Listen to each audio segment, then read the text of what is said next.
también son las más graves, tienen muchas implicancias clínicas. Y como ya le dije, son una de las más preguntadas también en cuanto a su clasificación. ¿Sí? Representa aproximadamente un hallazgo del 10% de las laparotomías realizadas en traumas de abdomen.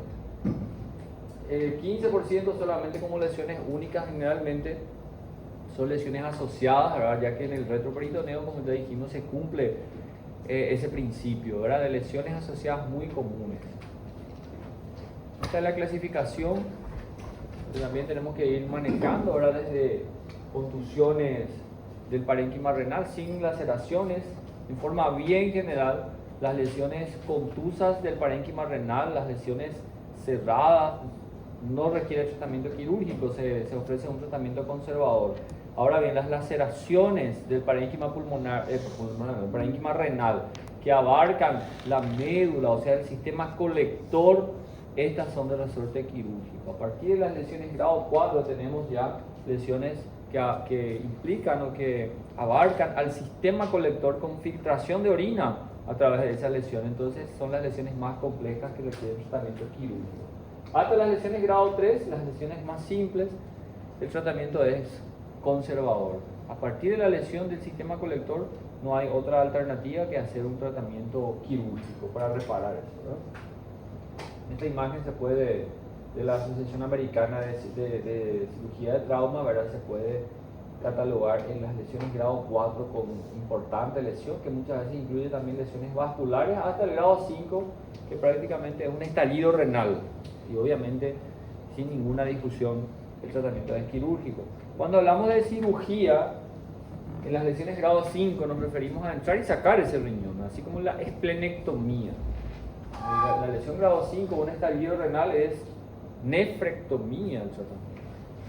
Algo muy importante técnicamente, antes de cualquier nefrectomía, durante la cirugía, siempre, en forma bien protocolar y sistemática, tenemos que verificar que el paciente que tenga el riñón del lado opuesto. Imagínense que el paciente sea monorreno, había sido, y yo voy sin problema a sacar el riñón de ese paciente. Entonces, siempre antes de retirar un riñón tenemos que cerciorarnos de que el paciente tenga ambos riñones, ¿verdad? Tanto es así también que dentro de la cirugía de lesiones renales, ¿recuerdan cuando hablamos de lesión del vaso? Les dije en algún momento que cuando hablamos de cirugía del vaso es entrar y sacar el vaso, ¿verdad? No hay ninguna técnica quirúrgica que trata de conservar el vaso o de sacar una parte del vaso, hacer una esplenectomía parcial o una rafia de la lesión esplénica. Antiguamente se hacía, pero hoy día ya no se recomienda. Cuando decidimos operar a un paciente con lesión esplénica es para entrar y sacar el vaso. Ahora no es así en las lesiones renales. Aquí sí, cualquier parénquima viable que podamos conservar es muy útil para ese paciente. Si ustedes recuerdan por fisiología, solamente 7% de toda la función renal es suficiente para tener una adecuada fisiología, una filtración glomerular, ¿verdad? Entonces conservar el riñón aquí sí es viable, o sea, es recomendable. No va a ser fácil eso, no es fácil hacer una nefrectomía parcial, conservar ahí el vehículo vascular, controlar la hemorragia.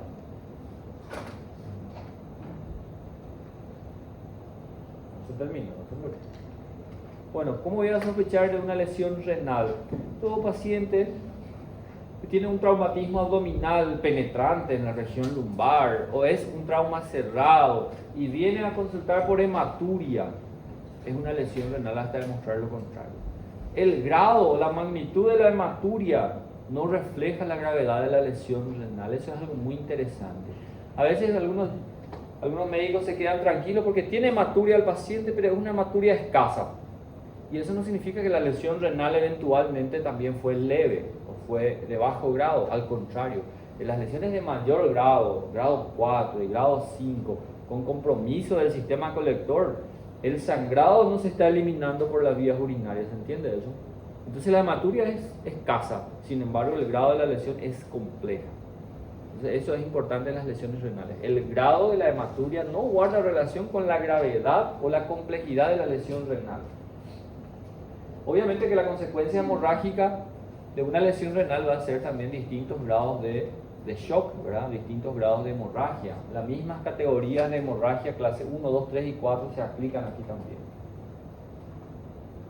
El mejor método de diagnóstico, ya dijimos esto, en el retroperitoneo, ¿cuál es? La tomografía de abdomen con doble contraste, oral y endovenoso, siempre que el paciente se encuentre hemodinámicamente estable. Pero aquí hay un detalle más para adicionar a esta tomografía. En el momento de solicitar el estudio, yo tengo que solicitar tomografía de abdomen con doble contraste de triple fase. ¿Qué significa de triple fase? Cuando se hace una tomografía contrastada, el imagenólogo primeramente inyecta el contraste. Imagínense conmigo, el contraste va a llegar por la arteria al órgano, ¿cierto? Al riñón en este caso. Entonces va a ser un primer corte tomográfico. Es como sacar una primera foto de la sangre que llega por la arteria. Después de unos minutos va a ser un nuevo corte, una nueva imagen que corresponde a la fase venosa, el contraste ya siendo evacuado por la fase venosa. Y la tercera fase es la fase excretora. Por eso se llama de triple fase. Y siempre se pregunta eso en preguntas abiertas.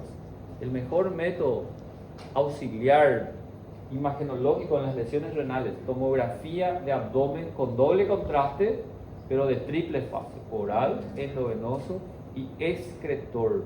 ¿Por qué me interesa saber la fase excretora también?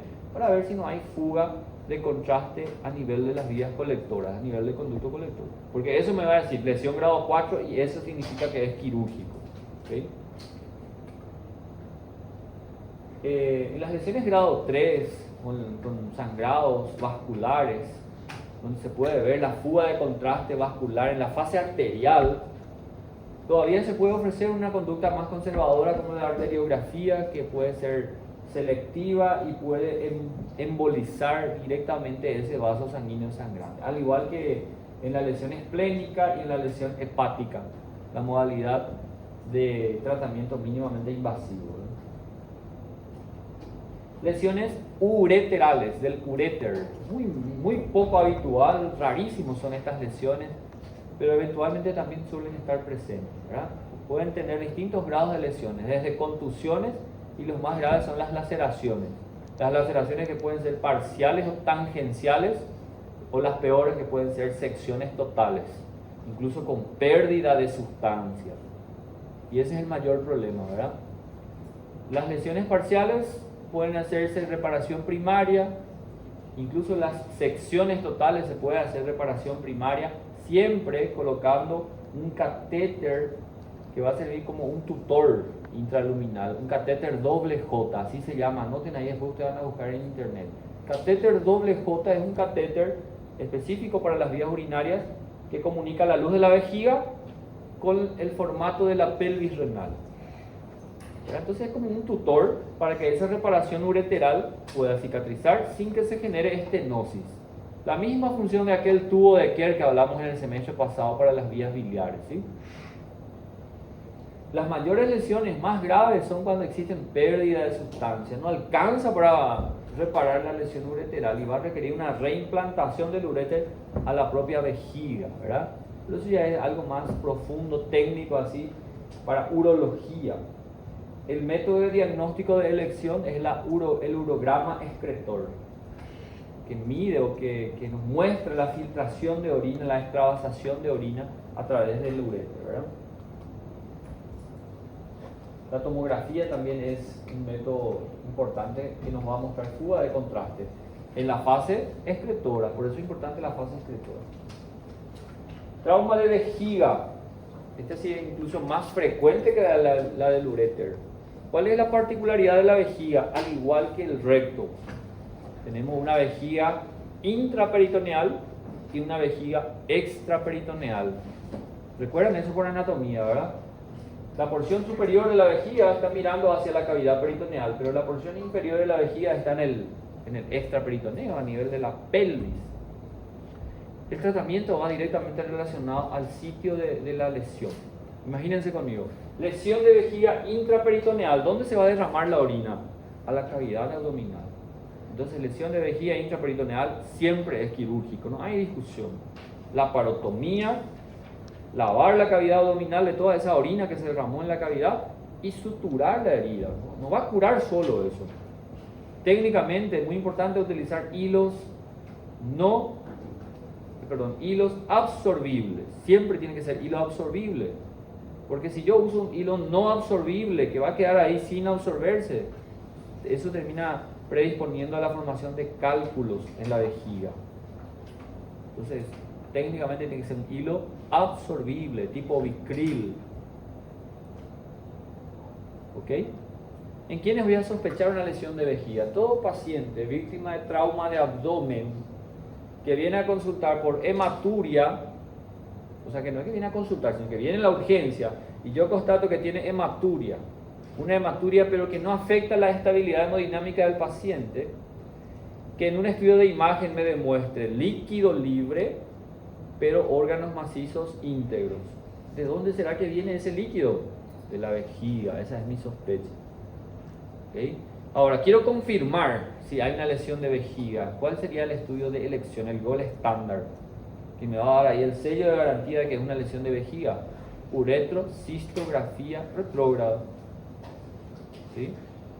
Ecografía no es muy buena porque la vejiga lesionada está colapsada, vacía. Entonces, la uretrocistografía retrógrada es inyectar contraste a nivel del pene, a nivel del meato uretral, en el caso de la mujer. Va a viajar el contraste por la uretra, va a llegar en la vejiga y me va a mostrar que el contraste comienza a pasar hacia la cavidad abdominal.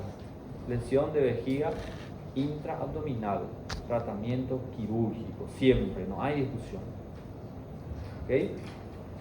El mecanismo del trauma suele ser un trauma directo a nivel de la pelvis, un impacto directo que llega a fracturar la sínfisis del pubis y genera, o sea, muy asociado a una fractura del coxal que se llama fractura en libro abierto. Literalmente la sínfisis del pubis, los dos coxales se separan uno de otro como si fuera a abrir las páginas de un libro. Fractura en libro abierto generalmente se asocia con lesión de vejiga intraperitoneal. ¿Ok? Tratamiento siempre quirúrgico. Ahora bien, la lesión de vejiga extraperitoneal, de entrada les digo, tratamiento conservador, no hace falta operar. Se derrama la orina ahí en la región de la pelvis, ¿verdad?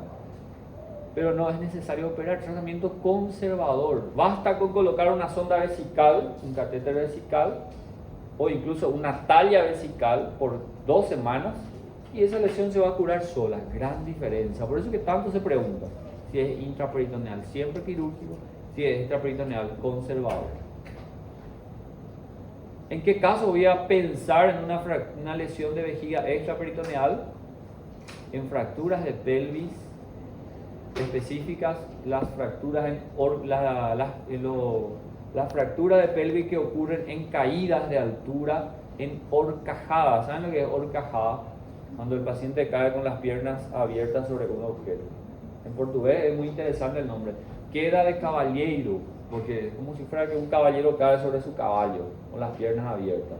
Se fractura la pelvis y esos propios fragmentos óseos terminan lesionando la uretra en el hombre y la vejiga también probablemente.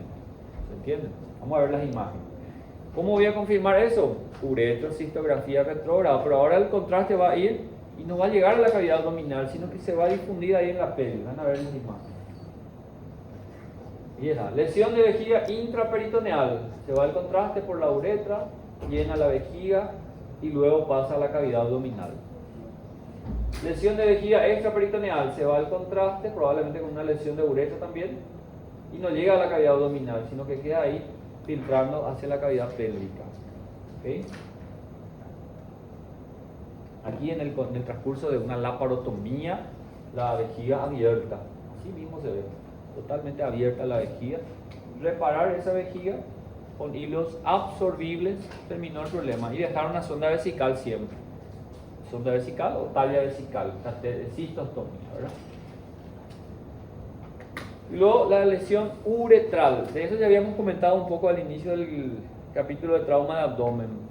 Lesión de uretra es una lesión casi exclusiva del sexo masculino. Más del 90% de las lesiones uretrales ocurren en el hombre. Es rarísimo en la mujer. ¿Por qué? Porque la anatomía de la uretra es muy diferente, ¿verdad? La anatomía de la uretra masculina se divide en 4 porciones, que se subdividen en 2, ¿verdad? La uretra anterior está formada por la peneana y la vulvar, y la uretra posterior por la prostática y membranosa, simplemente haciendo referencia a las 4 porciones de la uretra. Es mucho más habitual la lesión de la uretra posterior. ¿Okay? La uretra posterior se lesiona con mayor frecuencia y en ese caso es donde encontramos ahí el mecanismo de lesión de la uretra posterior, es el mecanismo de caída en horcajada, caída de caballero. ¿Okay?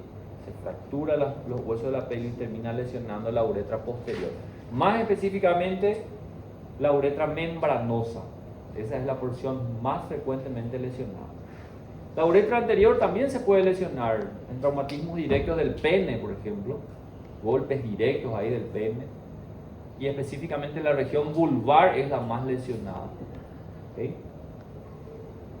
Ahí está toda la uretra que todos conocen, ¿verdad? La uretra peneana, la uretra vulvar, la uretra prostática, la uretra membranosa. Ahí está la uretra vulvar en la región anterior.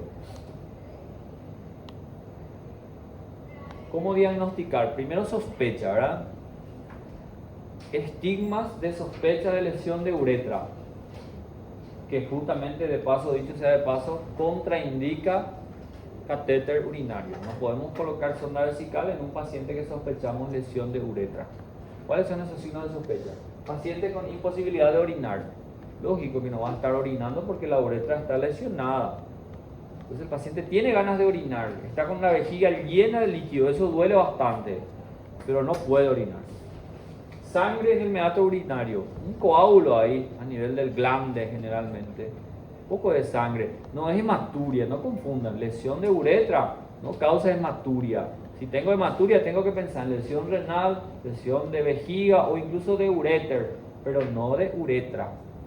Solo un coágulo ahí a nivel del meato uretral. Hematoma escrotal o perineal. Al mirar el perineo el paciente se ve un hematoma que parece alas de mariposa, así se llama. Y la fractura de los huesos pélvicos. Vamos a mirar la imagen ahí. Ahí están las famosas fracturas en caída de caballero, la pelvis totalmente destrozada por la caída en horcajada del paciente, ¿verdad? Ahí está el hematoma perineal y escrotal, hematoma en forma de alas de mariposa. Cuando tengo un paciente con hematoma perineal hay que pensar en lesión de uretra.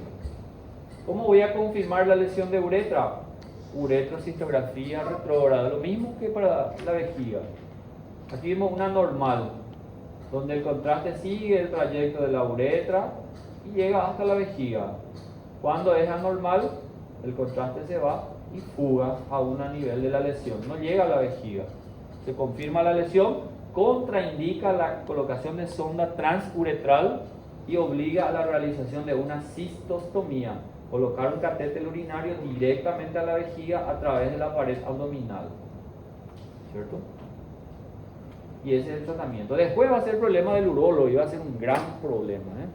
Hay pocas lesiones en medicina o en cirugía benignas que se comportan como algo maligno. Lesión de vías biliares es algo benigno pero que resulta en un problemón después. Lesión de uretra es otra. Porción anatómica estrecha con altas posibilidades de estenosis. Ese es el mayor problema. El paciente va a tener toda una vida de complicación tras complicación, tratamiento frustrado tras tratamiento frustrado, tanto del urólogo como del paciente. Muy complejo, ¿verdad? Va a requerir permeabilizar cada cierto tiempo, dilatar esa estenosis. Y esto ya habíamos definido ahora lo que es la cirugía de control de daños. Se trata de un procedimiento quirúrgico de rescate en los pacientes críticos, pacientes que están con múltiples lesiones, con grandes alteraciones, por ejemplo, inestabilidad hemodinámica, hipotermia, coagulopatía, acidótico, un paciente que está a punto de fallecer. Entonces decidimos hacer una intervención quirúrgica, pero no con fines de hacer tratamiento definitivo, sino que con dos objetivos en la primera etapa: controlar la hemorragia y la contaminación. El mejor ejemplo de este control de la hemorragia es colocar packing, colocar compresas empaquetadas sobre la lesión hepática. Si hay lesiones intestinales, solamente clampar esas lesiones, incluso ligar esas lesiones, pero nada de estar reparando esa lesión. Una vez que controlamos la hemorragia y la contaminación, el paciente tiene que pasar a unidad de terapia intensiva. Yo siempre digo que esto probablemente es la parte más delicada de este manejo, de este control de daños. Porque aquí el terapeuta va a trabajar intensamente para mejorar la acidosis del paciente, para transfundir lo que fuera necesario, controlar la hipotermia. Lo que va a hacer realmente es resucitar o regar al paciente desde el punto de vista hidroelectrolítico, ¿verdad? Y si el paciente sale de esta etapa de un lapso de 24 a 72 horas, ahí con el paciente ya estable, volvemos a entrar al quirófano para hacer tratamiento definitivo.